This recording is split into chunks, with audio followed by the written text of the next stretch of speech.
আসসালামু আলাইকুম রহমতুল্লাহ। সম্মানিত প্রিয় মুসলিম ভাই এবং বোন, এখন আলোচনা করব মহররম মাসে আশুরার রোজা কয়টি। 10 মহররম আশুরার দিন। এদিন রোজা রাখার কথা বলেছেন স্বয়ং বিশ্বনবী সাল্লাল্লাহু আলাইহি ওয়াসাল্লাম। বর্ণনা করেছেন এদিনের রোজার বিশেষ ফজিলত। তিনি বলেছেন, রমজানের রোজার পর সবচেয়ে ফজিলতপূর্ণ রোজা হচ্ছে আশুরার রোজা। তোমরা এদিনে রোজা রাখো। হাদিসের ঘোষণায় আশুরার রোজা যেহেতু ফজিলতপূর্ণ, তাহলে আশুরার কয়টি রোজা রাখবেন সে বিষয়ে আমাদের জানা দরকার। আশুরার রোজা মূলত 10 মহররমের রোজা।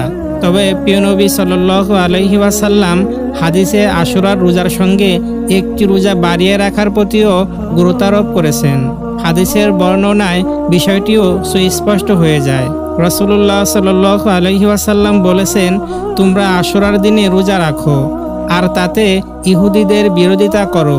আশুরার একদিন আগে কিংবা পরে একদিন রোজা রাখো। সেই হিসেবে 2025 সালের জুলাই মাসের 6 তারিখে হলো আশুরার দিন। সেই হিসেবে 2025 সালের জুলাই মাসের 6 জুলাই হচ্ছে আশুরার দিন। যারা 9 মহররম রোজা রেখেছে তারা 10 মহররম রোজা রাখার মাধ্যমে 2টি রোজা পূরণ করবেন। যারা 9 মহররম রোজা রাখেনি তারা 10 মহররম ও 11 মহররম রোজা রেখে হাদিসের উপর আমল করবেন।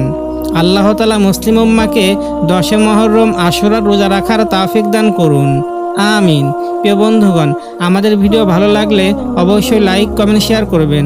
আর এই ধরনের ভিডিও নিয়মিত পেতে চাইলে অবশ্যই আমাদের চ্যানেলটি সাবস্ক্রাইব করে পাশের বেল আইকনটি বাজিয়ে দিবেন।